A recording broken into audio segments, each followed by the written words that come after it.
Hello, good afternoon.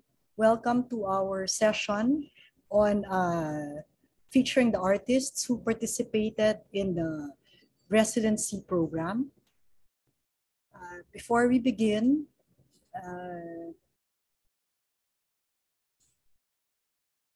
sorry, can we start? Okay, before we begin, I'd like to thank our partner for ArtFairPH Residencies, Don Paparon. Okay, I'd also like to thank the education partners of Art Fair Philippines, Ateneo Art Gallery, Museum Foundation of the Philippines, and the Embassy of Spain in the Philippines. Good afternoon. I'd like to say hello to the artists participating in this session: Alwin Reamillo, Derek Tumala, Hannah Nantes, Zhao, and uh, Faye Abantao. Zhao San Pedro and Faye Abantao.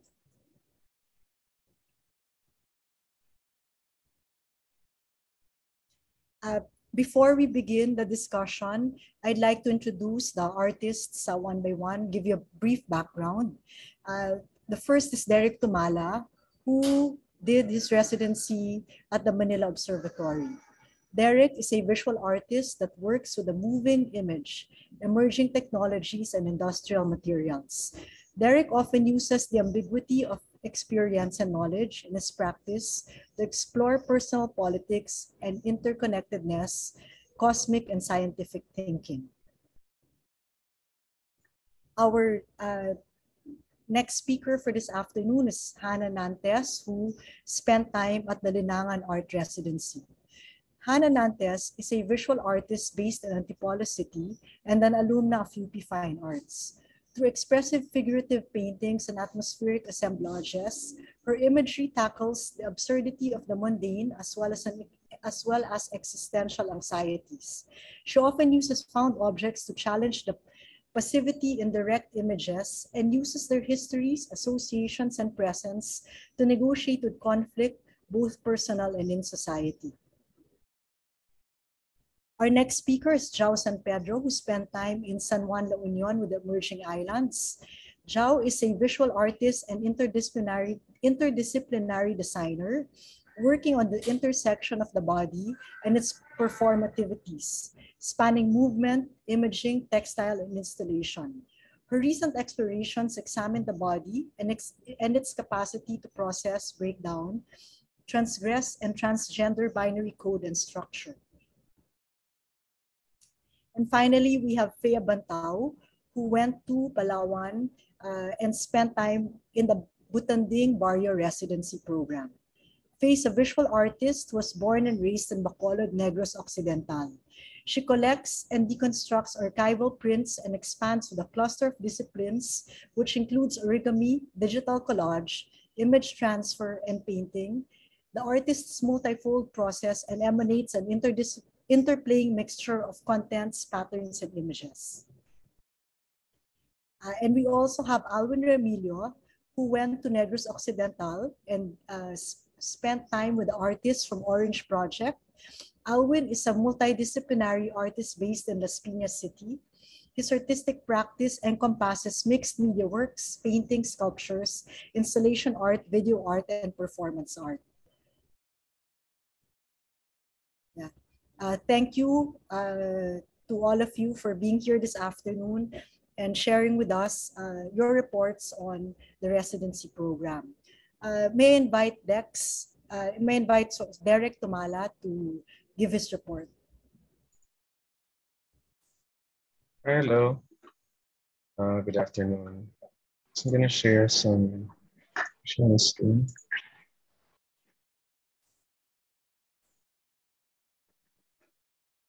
So I'm just going to show some images from the residency. So the residency spanned from November 2021, and then I went back there in January to February. And Manila, for those of you who don't know where Manila Observatory is, it's inside Ateneo de Manila University in a QC. And this is one of the areas there. This what you see here is the solar building. and some of the gadgets they actually have, like data gathering devices. So, yeah. So I think most of the time on the residency, I was with the I explored mostly on the archives because most of the scientists are actually working from home. So most of the time, no one was in the observatory at the time since it's the pandemic. So I found the archives very rich with the history and information, and it's really amazing actually. What you see here is like the portraits of the former heads of Manila Observatory, which is actually painted by Solo. So these are actually amazing portraits. So, and then, so since it's everyone's working at home, so I only met the scientists online, which is through Zoom meetings. What you see here is some of the scientists or in the labs that I actually met. Manila Observatory is composed of a lot of laboratories, which you can see here is the original climate system, which is focusing on climate and air quality dynamics. They're focusing on air quality. Geomatics for environment and development is about mapping. Solid earth dynamics is about earthquakes. And they have also research co-labs, which called resilience and energy. They also part of policy making as well. So it's actually interesting. Like when I got there, I thought, well, most people thought it's like a astronomical observatory. Actually, it's not. It's they're now more focused on the weather and yeah, like policy making as well. So I also met several labs composed of a lot of people, and it's really interesting because and a bit information overload for me because it's it's science, it's a lot of information. And then yeah, one they showed me is like this 360-degree camera that records the cloud every day. So they call it cloud watching, which is they try to study the patterns of cloud formations and actually base weather from that. And it's like a bird step on it. So this is another lab called geomatics, which is mapping. And yeah, I met some of them. They do interesting stuff as well. And and you can see like they are actually required to be creative in some way. Like scientists actually has to color combinations and stuff. And this is one of the representation of that. So towards the so it's the interaction was really limited since it's a pandemic. And so, but I met Father Jet, who's like the current head of Manila Observatory, and yeah, all of them in online. And then I also met personally Sir Tony Lavinia, who's like with the Energy Collab, which it's part of the policy making part of the project or the observatory. So I think just want to quote him there that when we talked about climate change and how people actually perceive it or how the world is actually working for it. He said that the world is not ready to be radical. And I think from that point, I thought like, yeah, it's true. Because until now, we don't understand maybe really what is climate change going to be in the future. And I think it's important to think about it now. And like what happened now with the pandemic. So no one sees or no one predicted that it's going to happen. And it's the same with climate change, but we have like very gradual changes, which we can actually feel. That's the difference with that. And so yeah, so I was really interested with the archives when I was there, and they really have like a really amazing collection of documentation of all the work that they've done, like since 1800s or so. So one of the books, the most important books there was this one. It's called The Cyclones of the Far East, which is written by Reverend Jose Alge, SJ. It's one of the first head of Manila Observatory, and he published it in 1904. So this is where I actually got the idea of chasing the center, which is the name of the project that I did for this residency. Because they on that book they try to coin the term center, which is the center of the storm, and I think somehow that's also what my impulse is how to actually how can I make sense of this residency and what I can actually show from it in an art perspective. Since it's a scientific institution, it's actually so different from the other residency, because this one's like very open and experimental, or it's doesn't have really have like a program for now because it's the first one. And I think I really want to like, like try to make sense of this like art and science thing that I'm actually been doing for quite some time, and try to actually do it locally, since this is actually more common in other places. So I was in the archive for like, I don't know, like weeks, and most of the time really, and I really enjoyed it because the art. This is a different archive, like when you compare it to an art or like a library, because it's what's stored in there are like their observations and some of the recordings that they did, like these clouds. They like I found like cabinets full of like thousands of pictures of clouds, and it's really amazing, like how they actually do observations.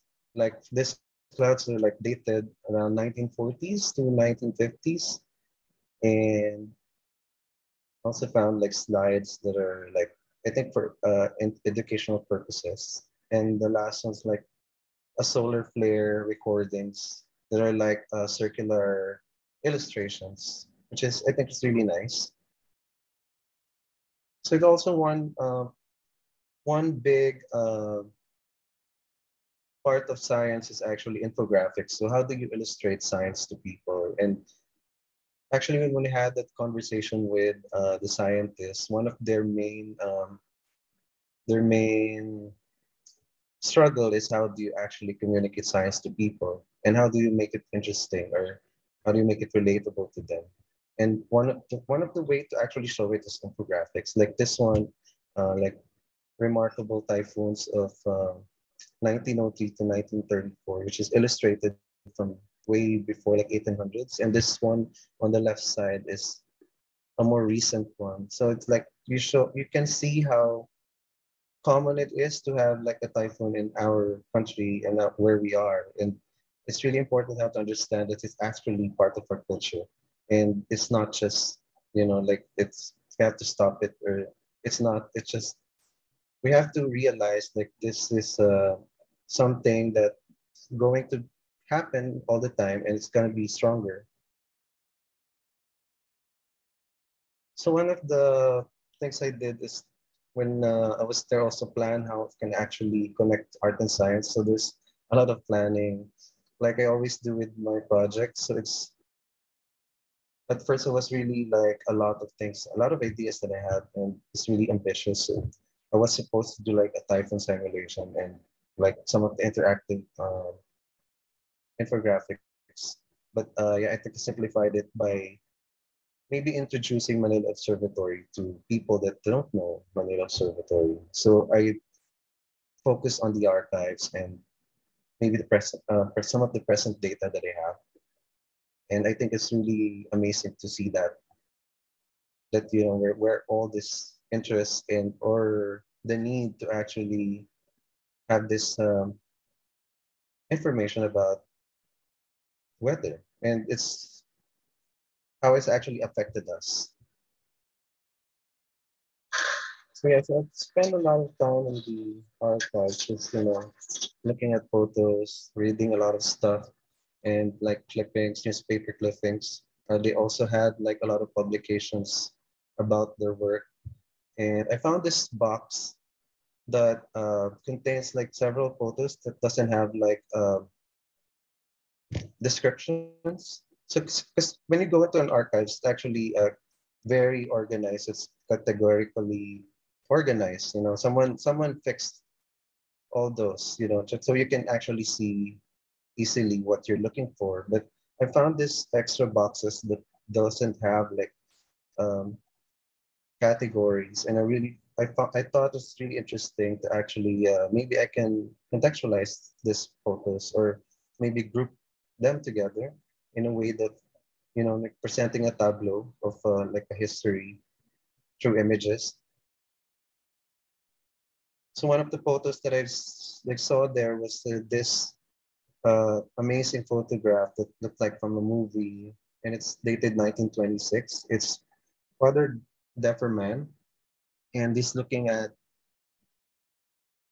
I think it's a spectrograph, and it's in the old Manila Observatory in Ermita in Manila, which is like now the Robinsons Mall.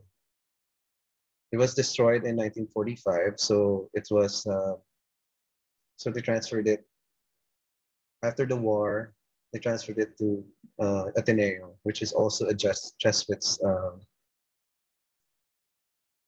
It's with the Jesuits, yeah. So so when saw those photos, so I tried to like group them together. Like this set of photos are actually attempts to photograph the sun. So these are I think some of them are from the spectrograph, and some of them are from actual camera maybe. So I saw all of them, and there are sunspots also like magnified solar flare, and I really like it together, kind of like abstracted in a way on how they can actually or you can't actually photograph the sun. So also there's of course the uh, the archives has like a lot of photos about the technologies they use. So trying to create this the tableau that like machines and satellites and solar flares. And this big image here that has a light trail. Actually, I don't know what that this machine is. So trying to maybe people, it could be like like spark it to actually question it. What is it? And then yeah, and then this one's like scales. So these are like what they do. So this one's like a comet. Title it comet. It's like so I tried to like speculate maybe how like I found this acknowledgement receipt which says that they received the data reference to comets appeared in Cebu in 1566. So I tried to like imagine what that image could be. And then these are like collection of landscapes that I saw.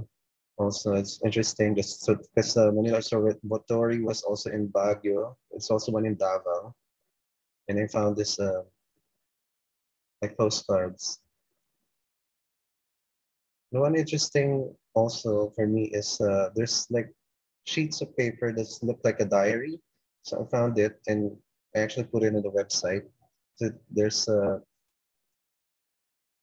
lot of like story explaining some of the images. So this is actually in Escolta, which is actually like one of my favorite place in Manila, and you can see that they actually use signal warnings. This is in 1970 something, and it's so nice to see it there. It's like when there's a typhoon, they can actually predict it that during those times, like 2 to 3 days before the storm arrives, so people can actually prepare.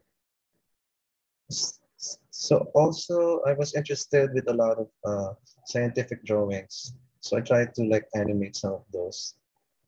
And these are actually like, these are cyclone formations and directions. So I found also texts that are actually interesting. So this is from Benjamin Defensor. So like what ails the weather? And he said that two methods of forecasting typhoons, the objective and subjective, which I think also applies to the way of seeing things. So,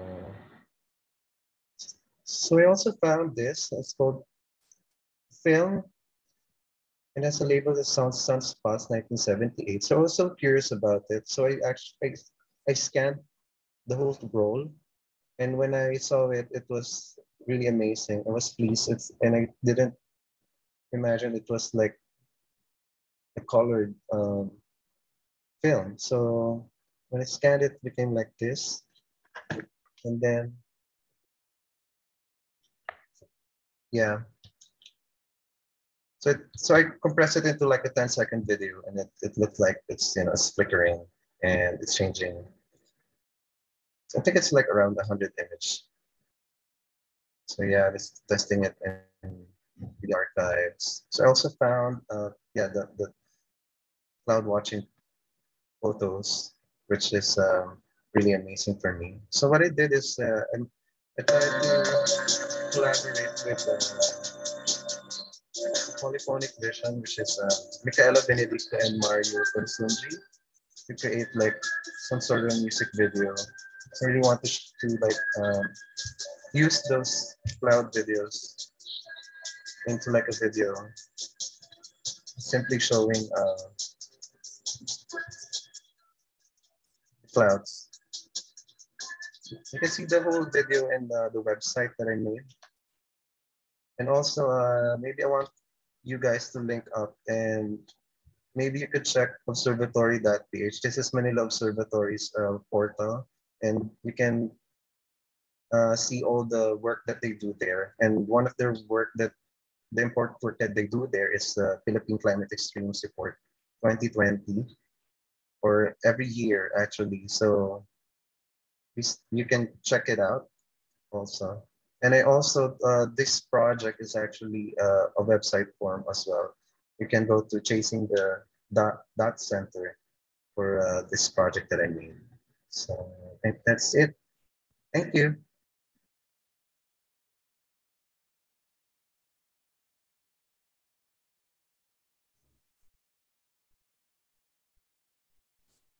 Thank you, Derek, for sharing with us all those amazing materials that you're able to get from the Manila Observatory archive.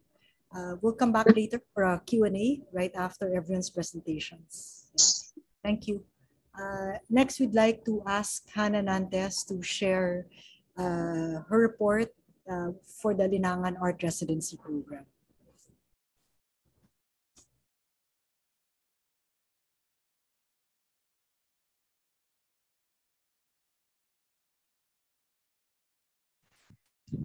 Hi, so good afternoon, everybody. So, what I'll be reporting today is actually my experience with Linangan Art Residency as someone who just started, or being relatively new to a full time studio practice.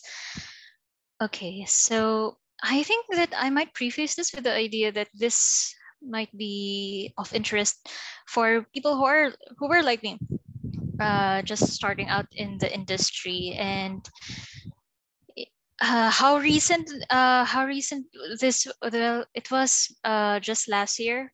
I quit my actually last year I quit my day job to pursue art full time, which is in hindsight quite a foolhardy endeavor. But being in the pandemic, that's really quite a catalyst for a lot of things.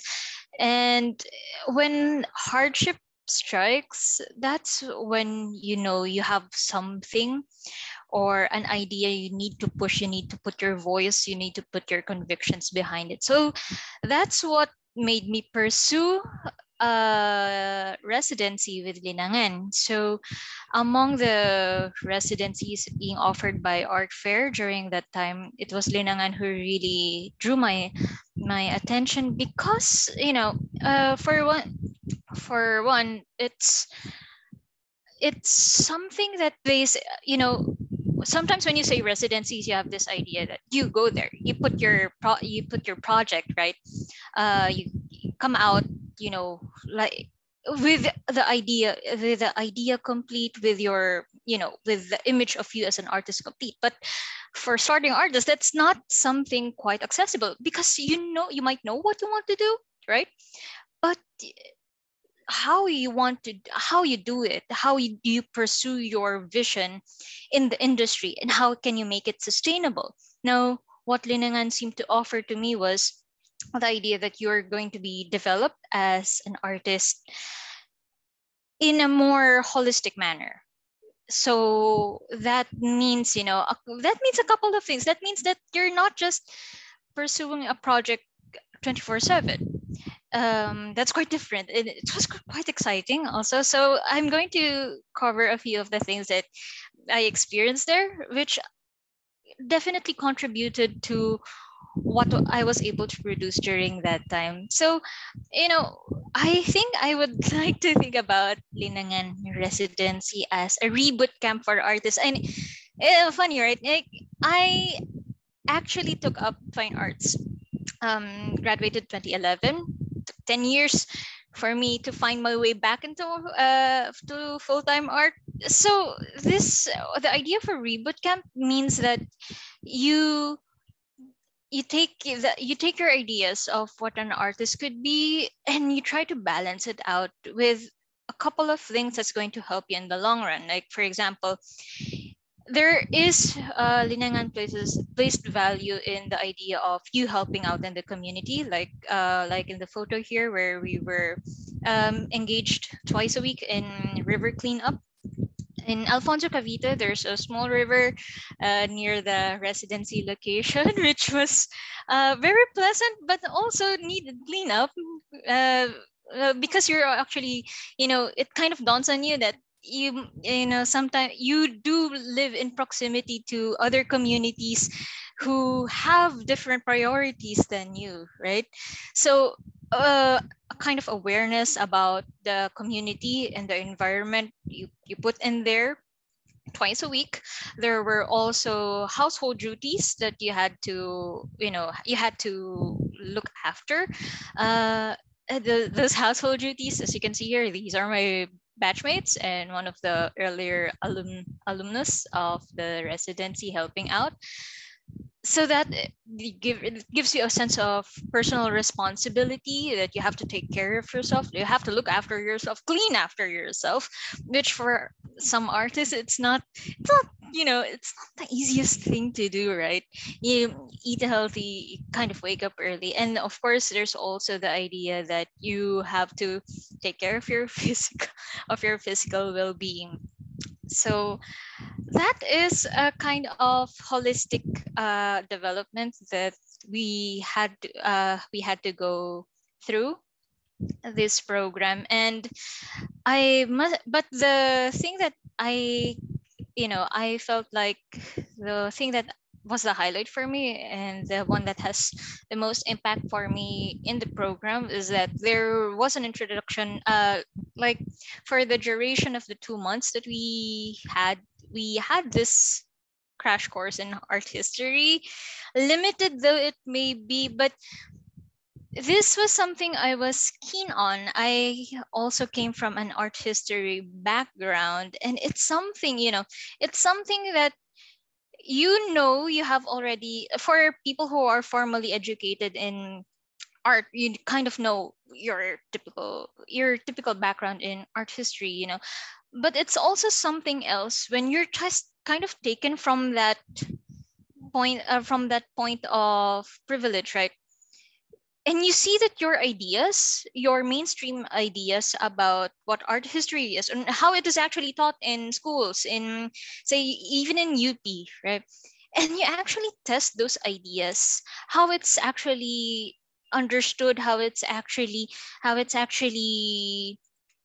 processed by other people who live in very different circumstances than you. Now, on this part, I must mention that the residency, I wasn't alone in this residency. I had 6 other batchmates with me who came from very different places: Bulacan, Iloilo, Quezon, so also Cavite. So there's that.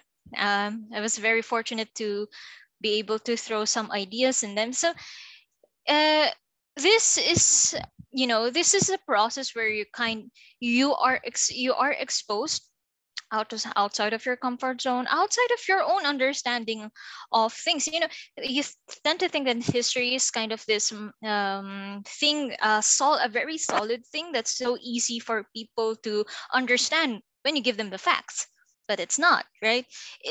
People have a certain way of understanding things based on their background. So that was an experience that was something uh, that was very enlightening to me.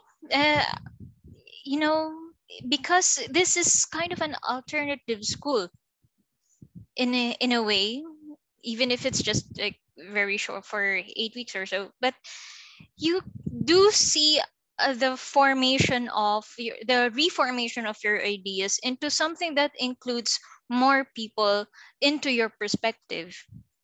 Okay. And okay, and also one of the goals of those art history classes is just to as a grounds for experimentation, and also just for you to because what they did is that they gave out these you had, aside from working on a final project, you had to work on certain weekly responses to visual responses, artistic responses to those to those periods that they discussed. While it while it felt like there were you had to manage your time very well, still it was a time of condoned tomfoolery. If I can say that. You can make a fool of yourself and you'll be okay because you're in a place of you know just people who want to support you, want to be very kind to you, and want to also help you improve. And that all of those things gave me enough of the impetus to really explore what I was capable of doing at that time. Before I went into Linangan, so I mainly worked on oils, a few assemblages, prints, but not really in a cohesive manner. And so, aside from the exploration of forms, what all of those things, the community, the history, the just the idea of being a human first, being an individual first before you are an artist, there's there's a certain sense of, it brought out something that I want to say in a more in a more full-fledged form. Because before I went there, I actually had an idea that I wanted to talk about the pandemic, because it's not something you can escape. But that experience in Langan gave me the empathy, the empathy uh, to really immerse myself in what other people were were feeling or were experiencing at that time. And so as a whole, the project, I tend to think this project as uh, 40 days and counting, meaning there's a sense during that time, and up until now, there's still lingering effects of that emotion, right? Where you were really feeling a lot of the losses that we had to go through in the pandemic, not just for yourself, but also recognizing that there were similar losses that everyone was feeling, not just in terms of personal bereavement, but also, there's this sense that people lost their ways of livelihood. There were ideas that, you can't go back to the way that you were. So that was the starting point. It's this the whole process encouraged me to just, come from a place of empathy and then expand from there on. So what you see here is one of the first pieces that I made, which is Weeks with a Dull Knife. It's a series of personal altars to grief, because what I was mulling over there is that there were just, people processed grief very differently during that time, and most of them were very, how you say that, quite curtailed. Okay, it's not the normal processes of grief anymore, people, where you want to go from point A to point B. But that's what they wanted to say. No, you don't need to, there's no time for grief, there's no need for, prolonged grieving. But the more that you actually cut off that part of the healing process, the more that it actually malingers even. So this is these were altars to loss, where you can personally put in there and recognize the stages that are not linear. And that's what I wanted to achieve in this in the first piece of my project, right? So I found that when I was, when I was doing this, there were different pressures, come before before coming in, up until I was doing this, there were different pressures of what it means to be an artist. How can you really tell yourself that you're an artist? But then there's also the mentorship part, which also helped me overcome some of those ideas, because since you're trying to go out of yourself.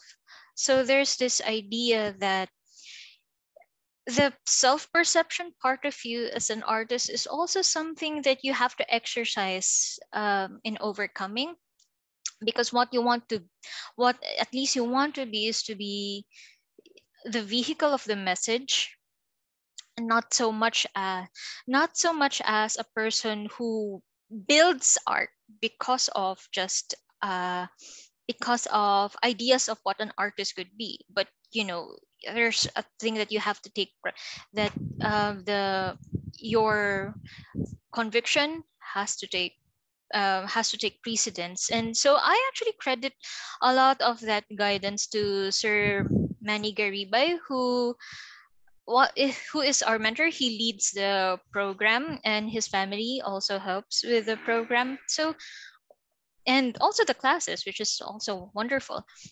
His insights in artistry is really, really wonderful. So what he helped me in, there's this idea that, what you want to say, how are you actually trying to press certain ideas that are probably motivated by the market, possibly motivated by trends. If you weren't motivated by markets and trends, then how, what are you really standing for? So there is a social realist vein to the classes, and I welcome, and it's a very welcome thing. Sometimes you need to be sometimes you need to be reminded of what you're really capable of as an artist. What are you capable of giving back to the community at the end of the day? Because it's not just about you, right?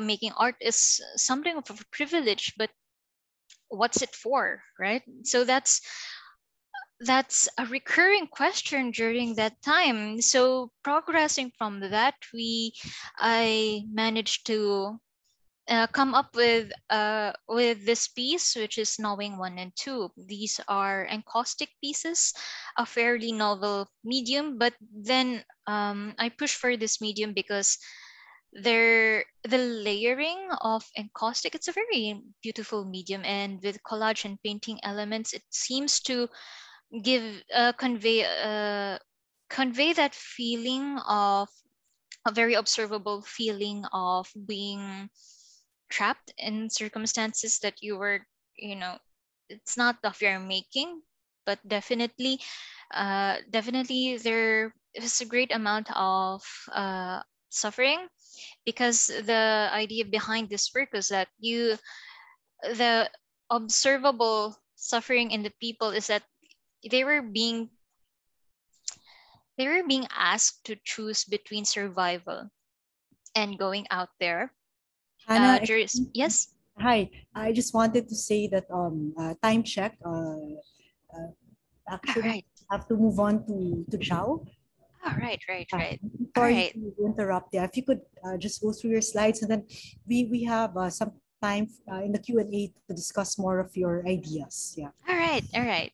Say thank you. Yeah. Thank you. Thank you. All right. So that's pretty much it. It leads to it leads to all of those things that I did in the project. So okay, passing on the mic to Jao. Yeah. Thank you, Hannah, for sharing about your. Uh, Thank you, Hannah, for sharing your journey and your artistic musings. We'll more of that later All during right. the Q&A. I would like to call on Zhao San Pedro, who spent time at Emerging Islands. Yeah. Good afternoon. Let me share my screen. So for my artistic residency under Emerging Islands, for that specific outfit, I made an experimental film that is highly collaborative. It's entitled A Fold in the Horizon, and it'll exist in a couple of different iterations. The first being the installation that we currently have at Ayala Triangle. The next is a process film produced by Terzier Pictures. And then the next would be the final explication of the film, which would be a group exhibition under UP Vargas Museum, curated by Carlos Gijon Jr. To begin with, I think it's necessary for me to expound on like two works that basically have inflections on this specific work.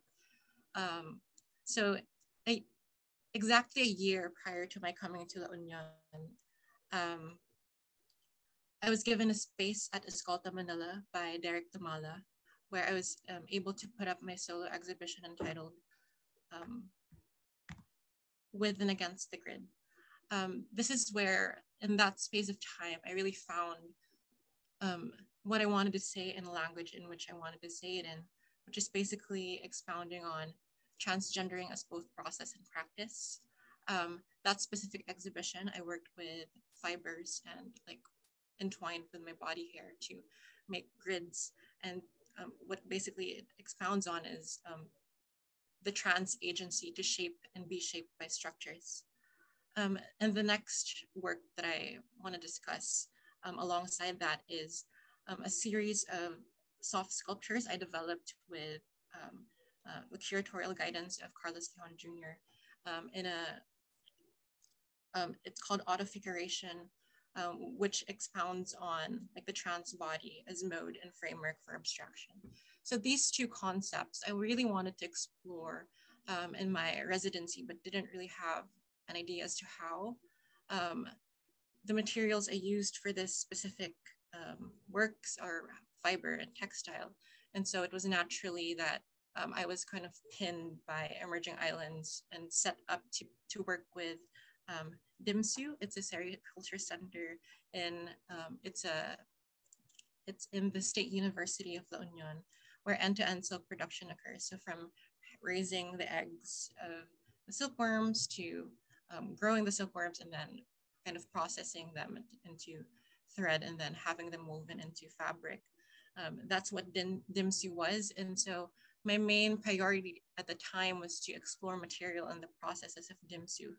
But within that material exploration, the project kind of grew as I kind of integrated with the artists that were there and aligned with David Locran, Nicolas Sebastian, and Carlos Gijon actually went up to see me to sort of help me form the project. And so it became much larger than what was initially set out for me to do, which is just to explore material. But what ended up happening is I explored bodies as the material instead of the other way around. So within that too, collective intimacy was sort of necessary for me since it's my first highly collaborative work.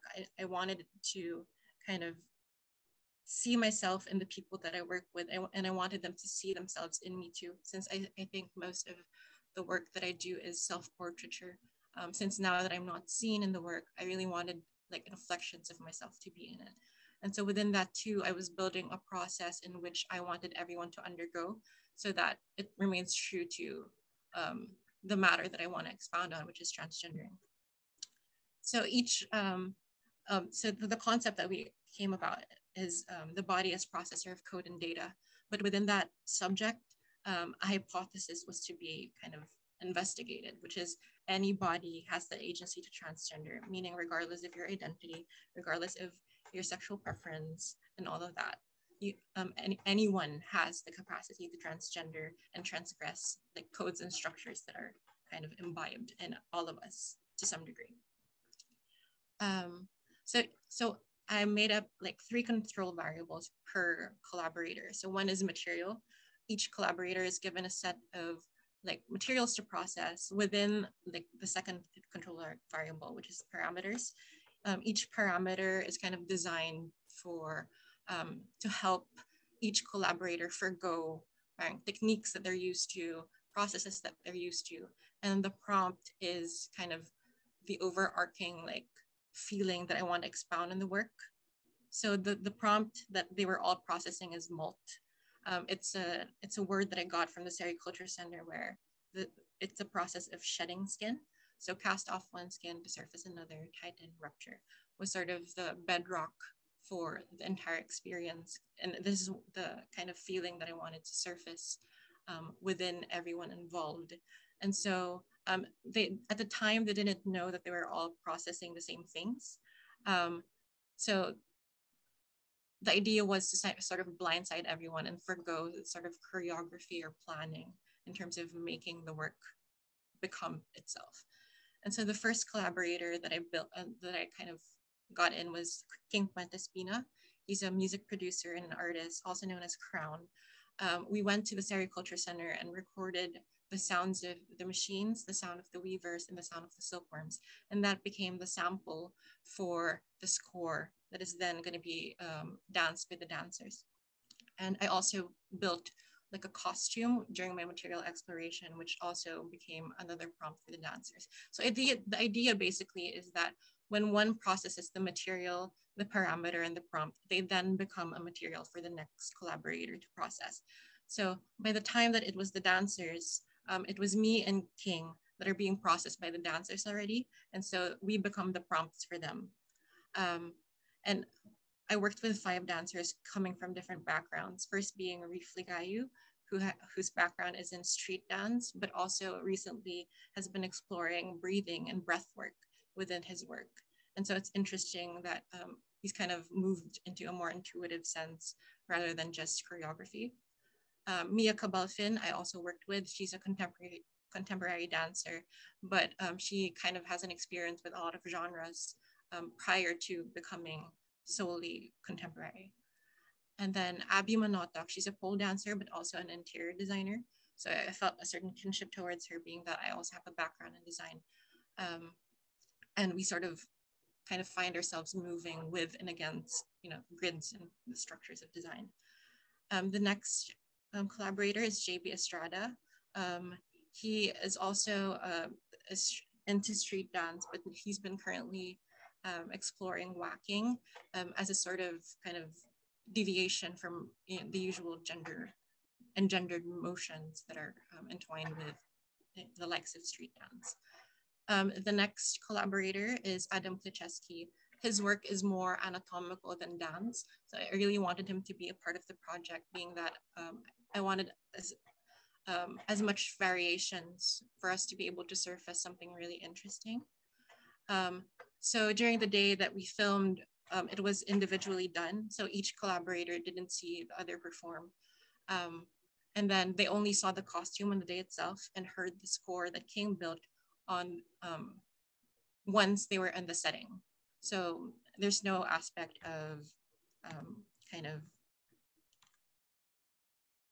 choreographing or performing the piece. It was just done purely by intuition and I think the rawest form of motion, which is kind of an outward manifestation of the inner. Down to the filming of the piece. I worked with Simon. He's a film director, and he filmed the film blindfolded for him to not be able to plan as to how he was gonna shape the project, and kind of he's now working on it for us to be able to show it in UP Vargas Museum. Yeah, so that's kind of the process. Basically, it's quite cumbersome since we did the whole production in a span of 2 weeks. As much as it is methodical and process-based, it really relied on constellations and like mutual respect and trust between all the collaborators. So these are everyone, my Emerging Islands team, Tarsier Pictures team, the movement artists, the director, Simon Dunn. King isn't on the picture, but you know, he's as much part of the work as everyone else. And as complicated as it is, and I wish I could expound on it more, but what the film seeks to surface is really quite simple. To surface a new real, like a trans future, one that is bendable and mutable to the summoned parts of a body. So to end my talk, I'm gonna share like a slice of the film. It's Mia Cabalfin's performance, just a snippet of it, and then yeah, I'm pretty much in there. I'll share the audio. This is also the score that King made as well.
And to wrap up my talk, the individual performances are available for viewing in my installation, and also each individual performance will be then synthesized into a larger film, which will be shown in UP Vargas Museum on May 7th. Yeah, thank you so much.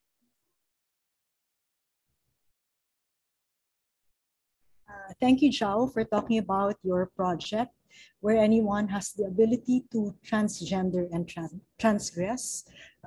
More of that later. We'd like to call on,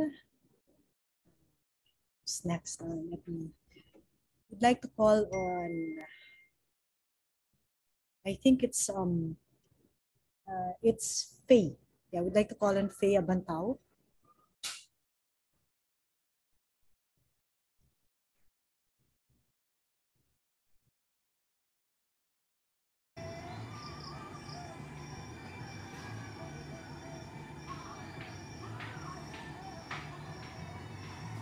Faye Abantao. I'm a visual artist from Bacolod City in Negros Occidental, and I will be sharing my experience during my residency in Barrio Butanding in Palawan. I work with paper and several image transfer techniques in digital collage. I usually start with taking pictures. So before I even create a concept or I come up with a concept, I just take anything. I just take photos of anything in trips or in everyday. Really, I'm not really thinking of my final works yet, but I also have this image in my mind that I would want to capture. So I would try to look for places where I can take photos of them, like the forests or mountains. I would say I dream a lot, like nightmares, but also I would also think that from movies that I watch, I love watching documentaries of nature. So I guess that images were embedded in my mind before. I would take like images of the sceneries. It would come out from my Polaroid that it would look really dreamy.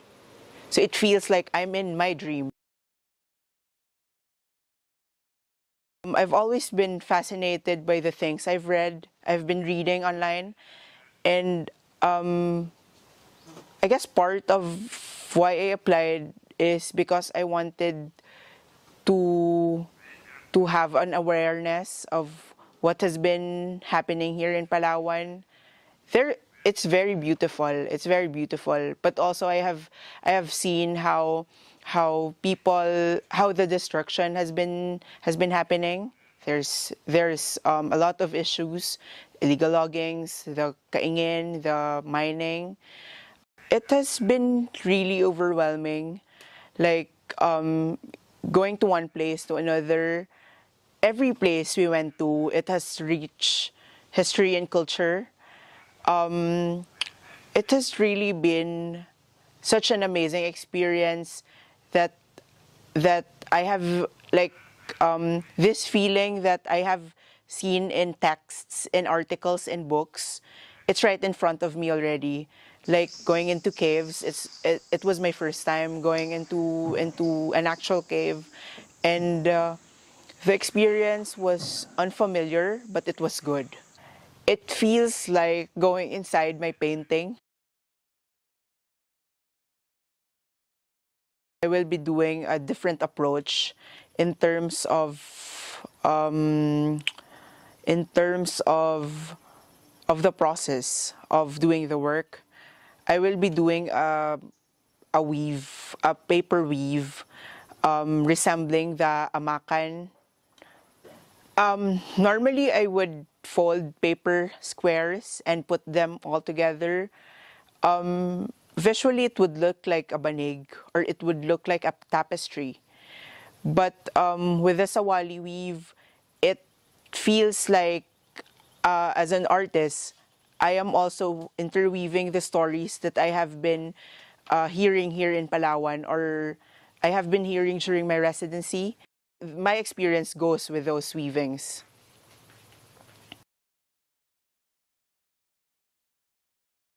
I also noticed when we went there that the banigs, it's not just it's not just a trade, but also it's how they tell the story of the way they live. They would depict like chainsaws, trees, mountains, because that's where they live. That's where they see. So artists would also like to tell stories.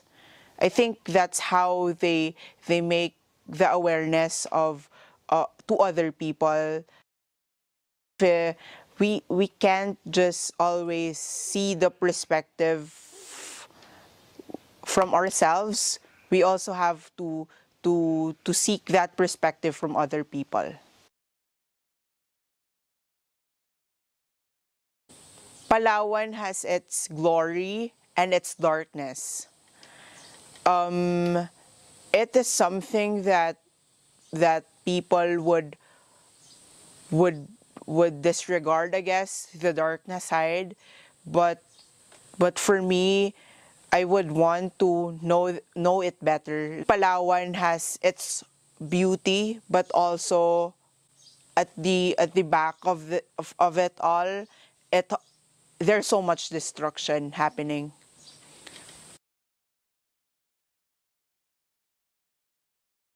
For me, it's an important part of me as a person because I also have to recharge and find where my ground is. That's why I seek refuge in nature and just even staring at trees moving, the sound of the birds, and staring blankly in seas, the gushing of the waves. It really suits me. It recharges me. Nature is bigger than us. So I would want them to see that it is important to do these conservation works, to be able to preserve them, and for the next generations to see what we saw.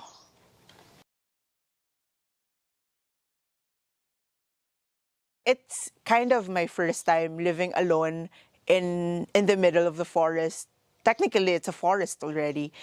I have so much fear. Like I'm afraid of snakes. I'm afraid of tuko. I'm afraid of lizards. But I have to overcome all that, just to just to just to experience, just to embrace them all. It's, I think, the feeling of unfamiliarity and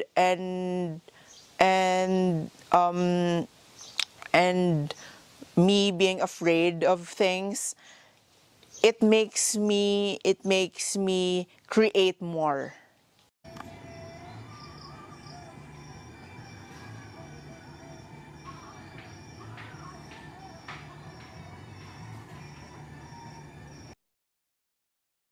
Hi. Just to add some additional stuff, I started my residency in El Nido. So I spent my first week in El Nido. I was able to do island hopping and I was able to see this rock formations around. So that's how my fascination started with rock formations. Also, when I was able to visit this cave in El Nido, it's called the Ili Cave. It was it was depicted in my output. It resonated so much to me that I have to choose that image to put in my painting. So I was also able to visit the north of Palawan, the Puerto Princesa, and the south of Palawan. So technically, I was able to visit the Palawan Loop. Technically, yeah. So during my stay in Puerto, in Butanding, Alexis, my host, and I were able to do a workshop on cyanotype and paper making and image transfer. Alexis was able to teach me how to do the cyanotype and paper making, and I shared to them also my process, the image transfer. Um, During the duration of my residency as well, in my daily trips, I was able to collect about 100 photographs of landscapes in Palawan. So it was all in film. It was all here. Uh, and that pretty much sums up my experience in my residency. Thank you. Uh, Thank you, Faye, for sharing how the ideas for your work are developed through dreams, nightmares, images, and documentaries of nature, and how these are woven into images and stories. Yeah, so let's talk more about your work later. Yeah, thank you. Now Thank you. we'd like to hear from Alwin. Uh, Hello, pwede mag-introduce muna. I'll introduce the video. Okay, so yung ipe-present ko today is parang extract from a 10-minute parang documentary na ginawa namin para ma-capture yung experience din ng residency. Pero initially, yung focus sana was to do parang research on Negros, local history, food, yung history ng hacienda, sugar. Kasi I think parang given yun, I decided I would like to apply to Negros kasi nandoon yung distillery ng Don Papa. So magandang tingnan yung imagery, no, ng bakit merong Don Papa, yung history ng rum. So 6 minutes muna, and then kaya lang in the process parang nagkaroon ng problem with the distillery kasi merong someone passed away, I think the manager. So hindi rin nagkaroon ng chance to visit. So ang nangyari is nag-refocus ako doon sa dahil limited din ang movement ko, no, yun, I appreciate yung pag-aalaga ng orange kasi hindi rin ako pwede makalayag on my own. So limited yung aking movement. Pero parang nalilimitin ako coming from the lockdown, no, nung 2020. Parang kating-kati ka na gumalaw. And I decided nga na Negros, actually Negros or Palawan kasi ito yung nasa labas ng Luzon eh. Talagang gusto mong makatakas ng Luzon. Anyway, so we'll start the 6-minute and then it will be followed by a few slide images to connect it to a current project that's already parang happening as a result of this residency. Okay. Video, please.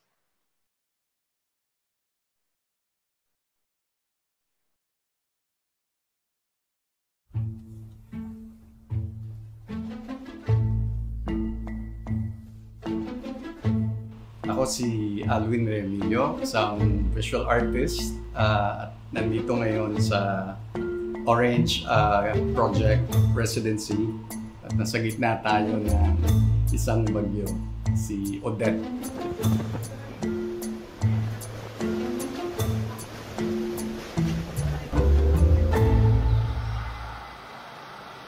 Parang ang ikli-ikli ng panahon kasi last month, November 19, ako dumating, no, to start the residency dito sa Orange. Parang ilang weeks lang, 2 weeks. Pero salamat at nagkaroon ng opportunity to do a residency and connect with the artist community dito sa Art District. 2020, nagkaroon kami ng participation sa Art Fair Philippines. Tapos nakita ko tong bagong program. I was working with one gallery, no, na kasi 2020 naging virtual lahat eh. Nag-change yung landscape because of the pandemic. Tapos lumabas yung program while checking their website on call for a residency na I think magandang parang response to the situation. I've been away for more than 16 years. Left in mid-90s to migrate to Australia. And then, so 2011, 2012, yan na yung start ng mga projects that kind of wanting to ground myself with stories from family. Meron akong studio practice as a visual artist. I experiment with assemblage, mixed media. I do transfer painting. Not really painting in the conventional sense, no, but I like lifting objects from mass circulation and then reforming it with other surfaces. So it takes from small matchboxes to large-scale piano works and large mga room installation using combined sculptures, you know, from old pianos that would be deconstructed into a tower, or a piano that rolls, or a piano that has wings. You know, Orange is it's an artist-run gallery. Tapos it expanded into this district na nag-gravitate ang mga batang creatives.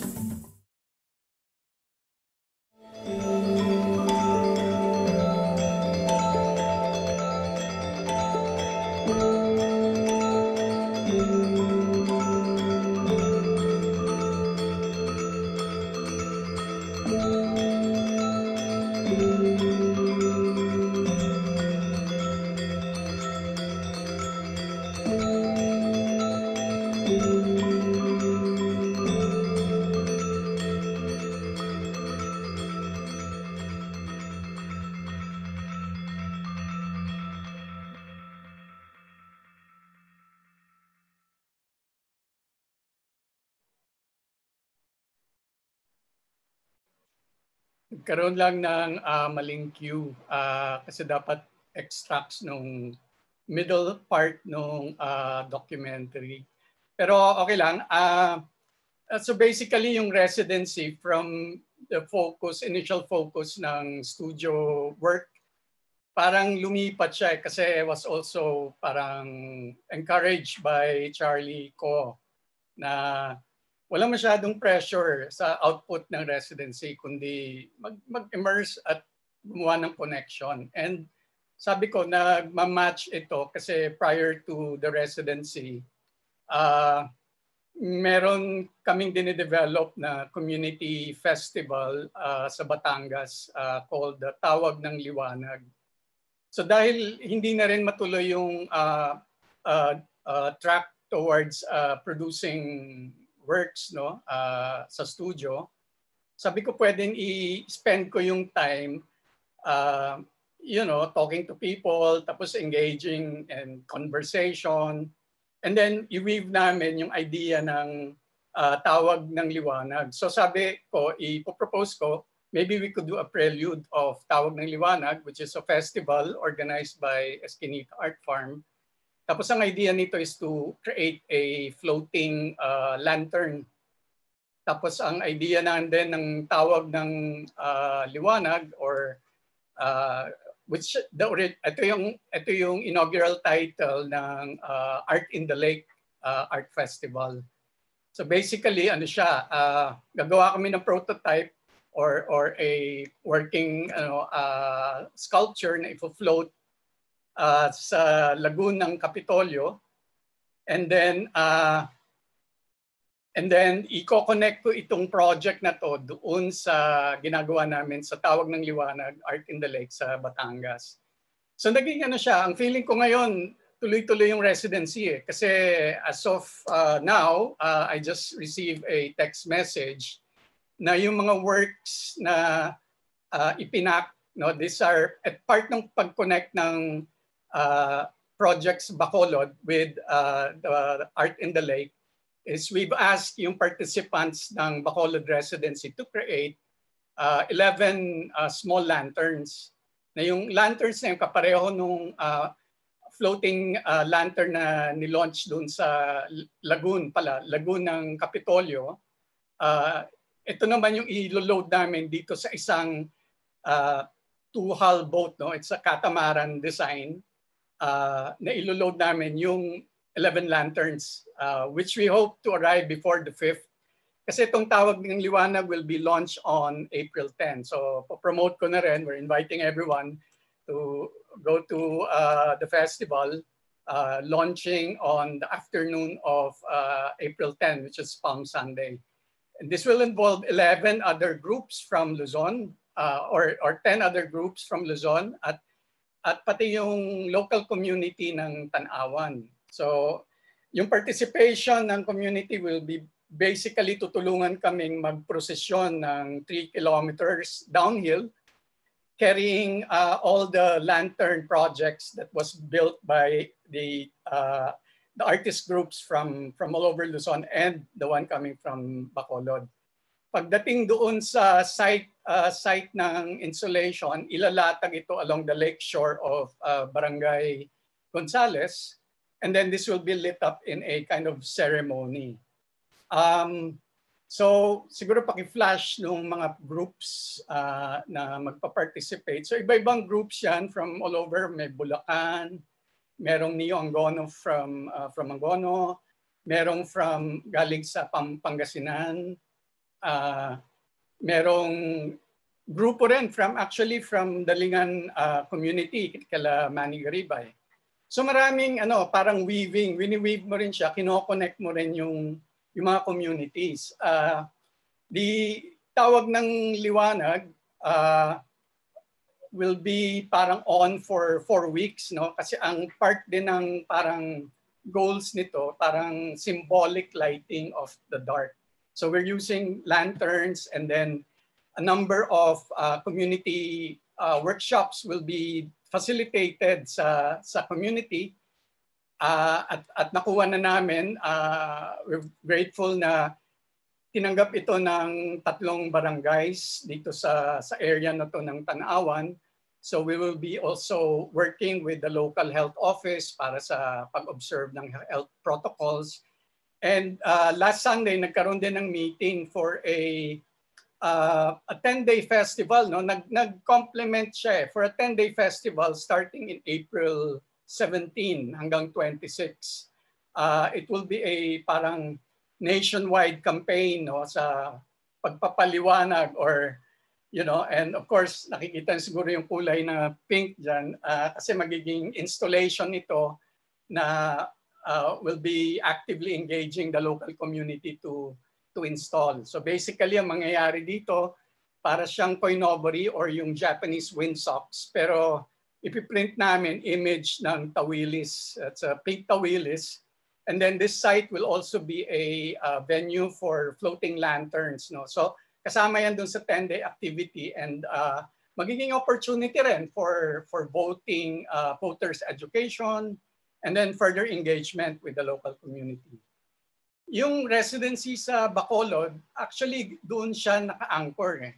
More than the output ng artistic projects, the process itself of engagement and the gathering is the project itself. Is the tingin ko yun yung core ng residency ngayon. And we're hoping na maging maging model. Meron din kasi sigurong nostalgia involved, no, being an older siguro generation artist, no. I remember the 90s na ganito yung parang post-EDSA parang environment, no, sa culture na malakas ang movement ng mga communities and artist-driven siya. And maybe because enthusiastic lahat, no, very positive ang outlook after EDSA, no, a few years after EDSA. So ang daming nangyayari, establish ang National Commission on Culture and the Arts. Maraming mga regional art tawag nito councils ang na-establish. So parang ito yung parang impetus ko to go to Negros kasi knowing Charlie, no, and also that generation of artists, gusto kong ma-reconnect dun sa energy na yon. And of course, Orange, as active sila, nagpo-promote pa rin hanggang ngayon for I think 30 years now, yung Viva X-Con, the longest running arts festival na, artist-driven. And I think nagkakaroon ng parang revival ng gantong energy, no? Ang ganda rin ng context dahil nung nangyari itong mga events na to, like sa Barrio, no, early 90s, nagkaroon din ng parang disaster doon, yung earthquake noong 89. And of course, Pinatubo erupted. So, ang dami. The 90s also led to, in terms of globalization, nag-change. Siguro, minsan tinitingnan ko yan yung nag-change din ng cultural landscape natin. Yung pasok ng bagong technology, neoliberalism, nag-iba yung dynamics. At the same time, umusbong din yung art market, lumaki yung art market. The 90s, 80s generation, parang there was no market to talk about. Pero there were always artists working, supporting each other. So yan yung talagang naging interest ko eh. Tapos hindi lang yung older generation artists ng Negros, pero pati yung mga younger kasi parang naging role nakikita ko doon sa residency. Kami yung nagkikwento ng stories ng experience nila eh. And I think merong ganung parang need at the moment para maintindihan natin ano yung nangyari before itong pandemic na to or yung generation din ng mga artists. Ito yung ating source ng history, no, ng continuity. Alwin, yeah, but sorry, time check lang. Okay. We have, I think we'll be able to talk more about that during the Q&A. Yeah, okay. So thanks lang for sharing how it's still possible to make connections and do collaborations in the time of COVID-19, no, by connecting the Bacolod artists to the Tanawan artists. Okay. Before we do the Q&A, I just like to give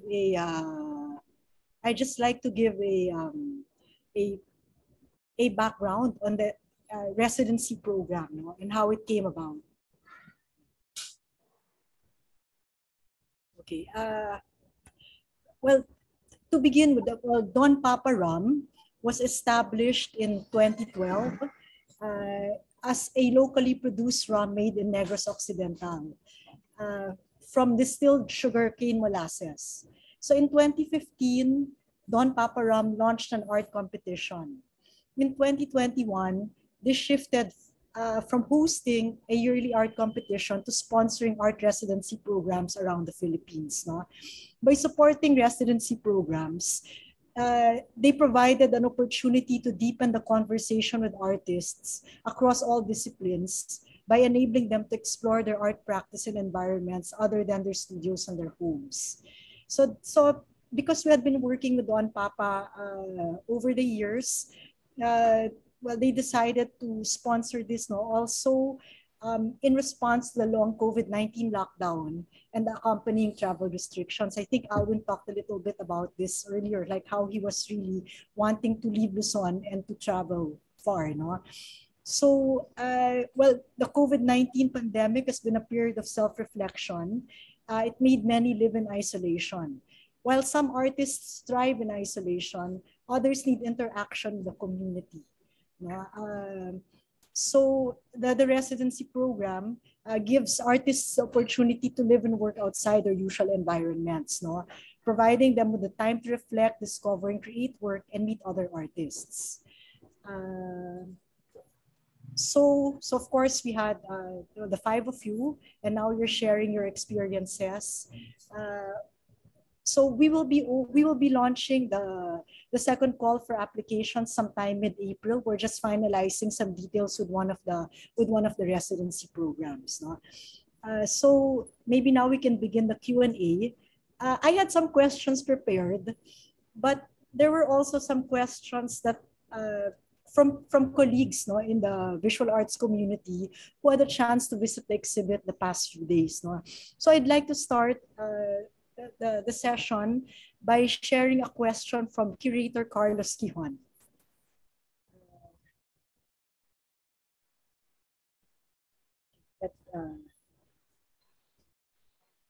So Carlos would like to ask all of you, no? Residencies offer a different framework from creating new work, different from, say, being commissioned to make new works or developing works independently. Can you share with us how your artistic processes were affected or transformed by the structure of the residencies you participated in? Based on your own interests and processes, which aspects of doing your respective residencies did you find most helpful, challenging, stimulating, or exciting? Yeah. Who would like to go first? Okay, Alwin. Let's we have several questions apart from Carlos. We will also take questions from the people on Zoom. Okay. So sige, Alwin. So, nung na-decide na to create this floating sculpture, floating lantern, so I invited people, no, nag-facilitate kami ng mga workshops. Tapos people start to come in, so kwentuhan. Tapos I shared some of my parang documentation of previous community art projects para meron siyang context. Pero usually kasi, pag gumagawa ka ng gantong klaseng trabaho, you create the armature, the framework, no? Tapos you let people shape it. Pero nung ginagawa itong particular na floating, parang naging rock and roll kasi iba-iba yung mga tao na kasama. So iba-iba yung mga sensibilities. And how do you weave that? Ang unang naka-create ako ng parang relationship sa paggawa ay yung si Perry Argel. Kokorek ko lang, no, kasi mali yung pagsabi ko na nagka-memory lapse ako. Sabi ko 2019. Pero I met him 2020 Residency. 2020 Art Fair. Tapos doon, from that conversation, so kaming dalawa yung nag-prepare nung floating yung base, yung platform na yon. And then, nung nabubuo na siya, nalagyan na ng parang mounting structure made of bamboo. Parang naghalo-halo yung material na materials na hindi ko ginagamit. So parang ano ba to, i-control ko to o mag-step back ako and allow the play to happen. So sabi ko, sige, laruin natin to. Naging parang party, no? I don't use tinsel.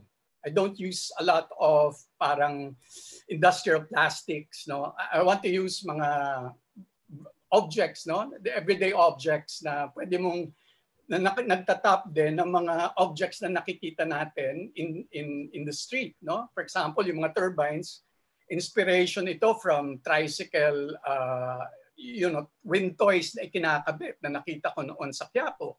So these are parang drawn from culture, from everyday culture.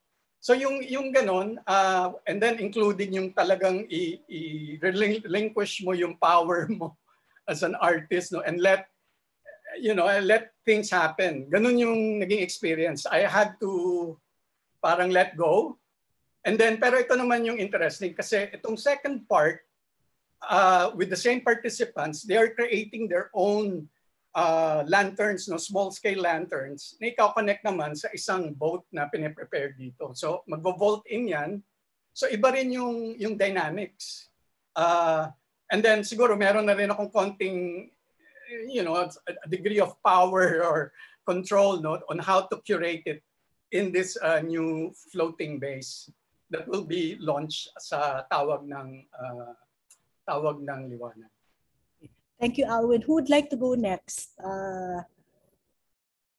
Would you like? Okay, so should I read the question of Carlos again, or you're good? Who would like to go next? Maybe Derek? Okay, Faye. Yeah. I think during the residency, I was able to challenge myself more in terms of process. Kasi I really wanted to learn how to weave. So that was primarily my main goal when I applied for the residency. Parang I have it already in my mind. So when I arrived there, I was eager to learn how to do the weave, or at least just see how it's being done. So when we went to the weavers, I was quite happy to see how they would do the banig weave, and they were able to give me an assignment like a mat for me to do myself, for me to do the banig weave as well. In terms of the body of work, it was I guess the whole experience was unfamiliar for me, so it helped me like I was able to get the unfamiliarity into something that I would be able to create. Yeah. Okay, thanks, That's Faye. all. Yeah. Thank you. Who would like to go next? Hi, Derek. Yeah. So I think the experience of residency is, for me, is not just to create or not to interact, just also to develop your worldview, or maybe, if you're going to another place and create, or maybe, to rethink maybe your practice in a way.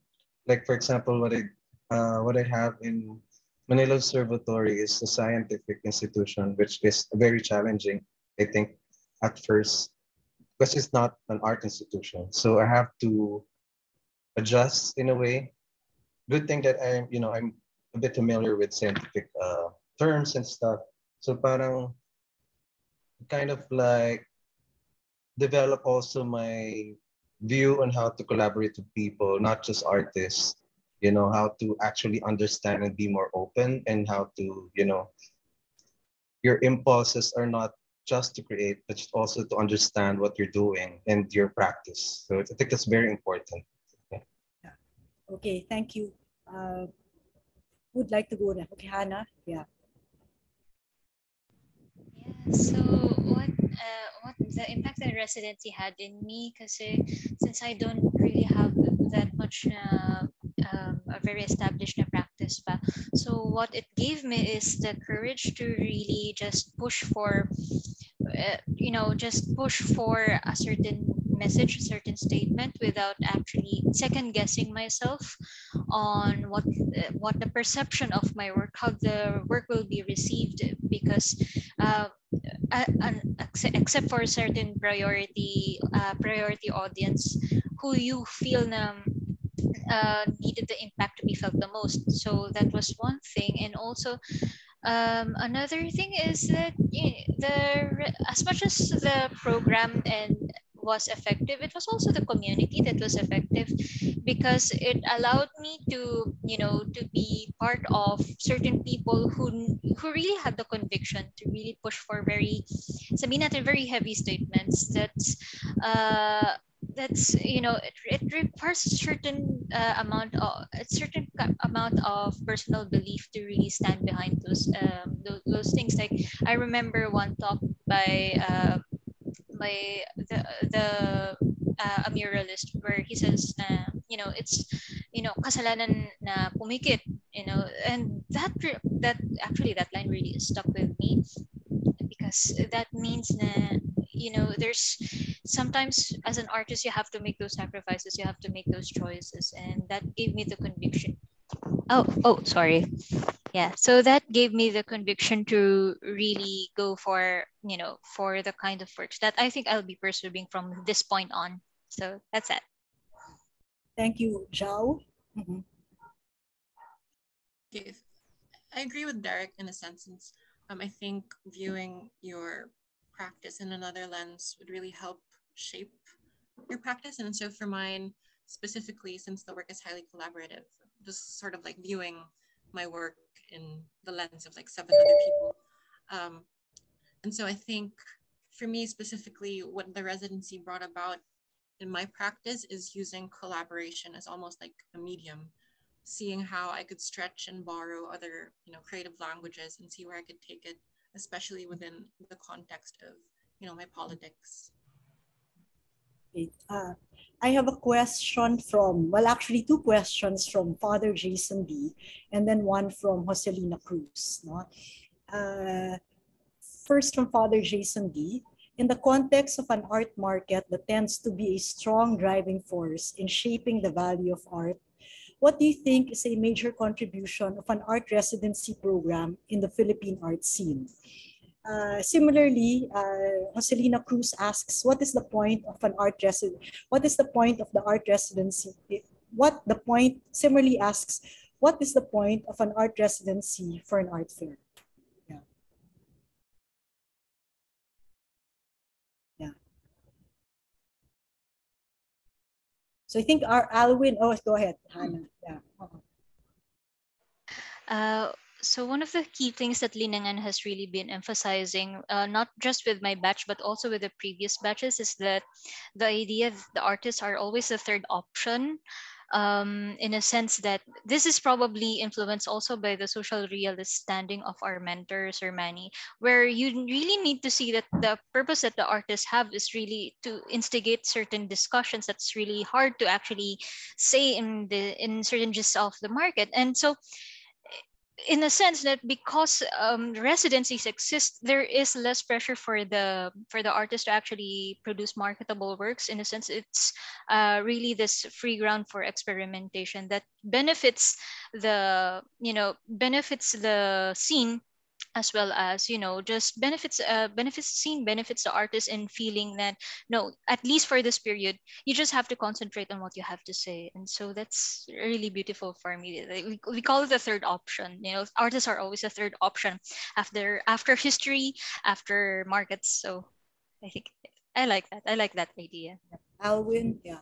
Before the phenomena of the parang explosion ng art markets of Pilipinas, residencies have been happening since the 80s. I remember a self-organized residency that we did with Bobby Valenzuela in 1994 sa sa Leyte, sa Red Beach, Leyte, Palo, Leyte.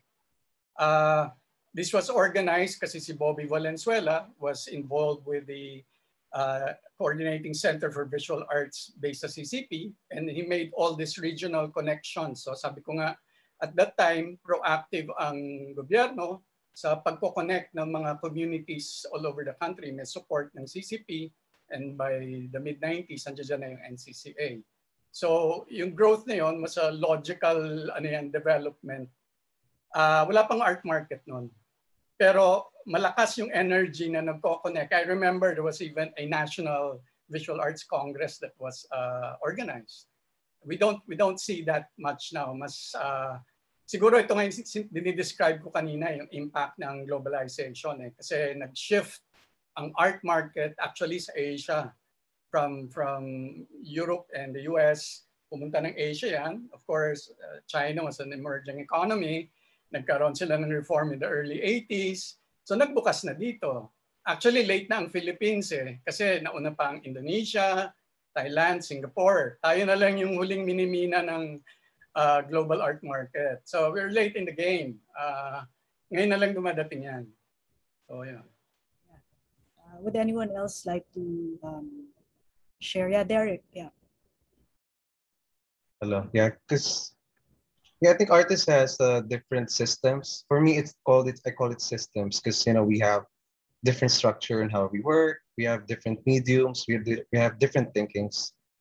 So I think art market is just one. For me, it's just one part of being an artist. It helps you, like, of course, it's important, but I think at this point we have to not rely on it completely, and to actually transform it into another sustainable way we can actually live, and give us more freedom to create. And yeah, I think a residency in an art fair could be a bit, it's something new, but I think it's needed in the context of our local context, because I think we need more educational, to educate more people on how important residencies for our artists.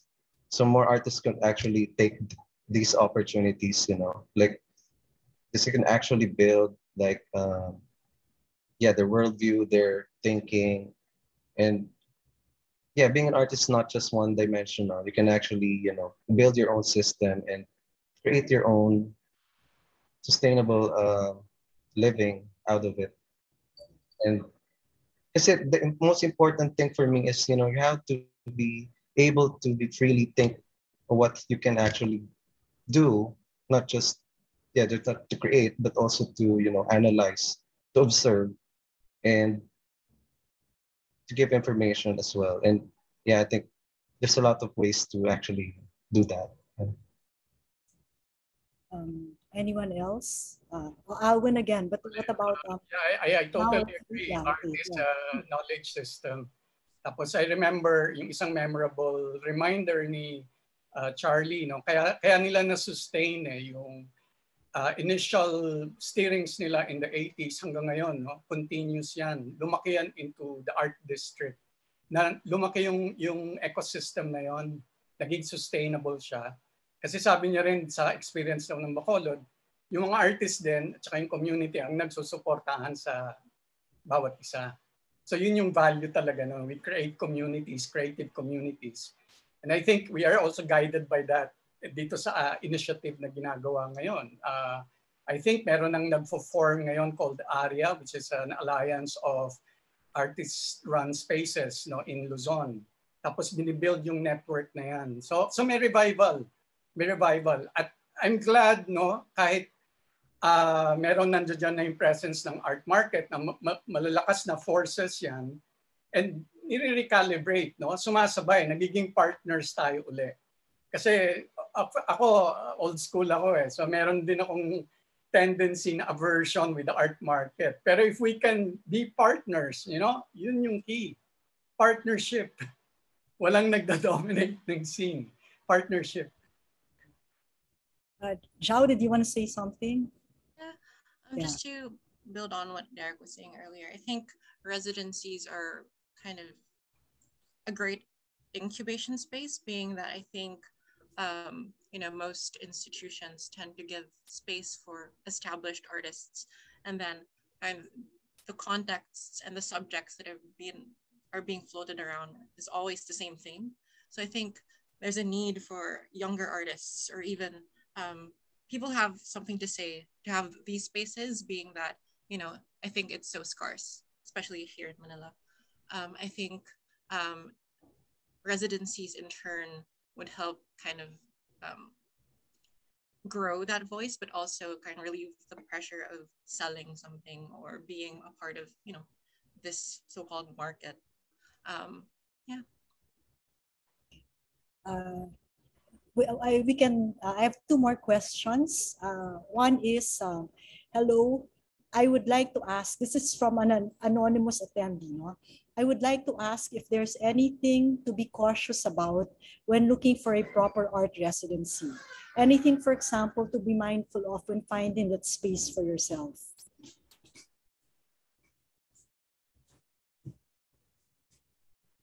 Dindin, pakiulit ng question.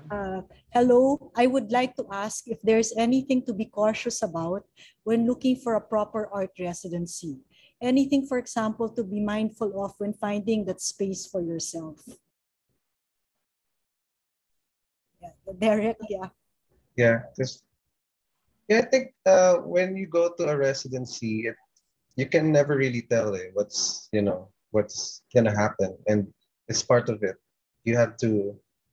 Residency is like you learn in another space, but I think you have to be cautious about, I don't know, maybe their culture, or maybe their objective of creating a residency. Because some are actually just, they try just to create a residency to build reputation, or some are actually good.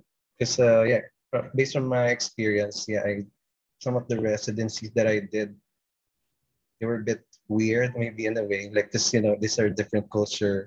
And I think I learned from that also, which I think is good, and any experience in a residency is good, unless it's not harming you, of course. So yeah, it's the thing. Alwin, you were, yeah. Pero iba-iba kasi ang ino-offer ng bawat residency. Yung mga institutional residencies, usually merong expectation of an output, no? Sa Japan, for example, yung mga residencies nila is very strong in community engagement. They have a whole volunteer network that has already been established. Usually, ginagawa yan yung mga art and exchange program nila in preparation for the Triennale, yung ganun. So meron namang maliliit na mga organizations na focus talaga sa community engagement. Meron namang mas specialist. So iba-iba, depende sa lugar, depende sa context ng institution, kung independent sila or malalaking institutions. We have to wrap up the session. But before we go, I'd like to ask one last question in case any of you would like to answer it. No? What is the most remarkable memory you have made when you're engaging with the people in your chosen residency? If anyone would like to answer it. Yeah. Ako, the humor. Okay, the humor. I think especially during the time of COVID-19, humor is essential. No? Yeah. Okay, yeah, Faye. Living in the middle of the forest. Yeah, of course, being surrounded by nature. Yeah. Yeah. Mhm. Yeah. Anyone else? Yeah, Hannah. Yeah, so probably what I like best was just because there are a lot of memorable moments, but the one that I really like was when we were all just cooking in the kitchen, because that kind of feels like you're not really alone. You're also human. You're not really alone in what you want to do, what you need to do, also in regards to your livelihood. So and that's something that, knowing that there's always be people who are going to support you no matter what. So shout out to my 6 batchmates. Hi. That feeling of connection, no? Yeah, after isolation, that was wonderful. Okay, so with that, can we request everyone to pose for a photograph? Yeah. Waki. Hi everyone. So please give us your biggest smile. 3, 2, 1, smile. One more. 3, 2, 1, smile. Thank you. Again, I'd like to thank everyone for being here this afternoon. Yeah. Thank Bye. you. Bye. Bye.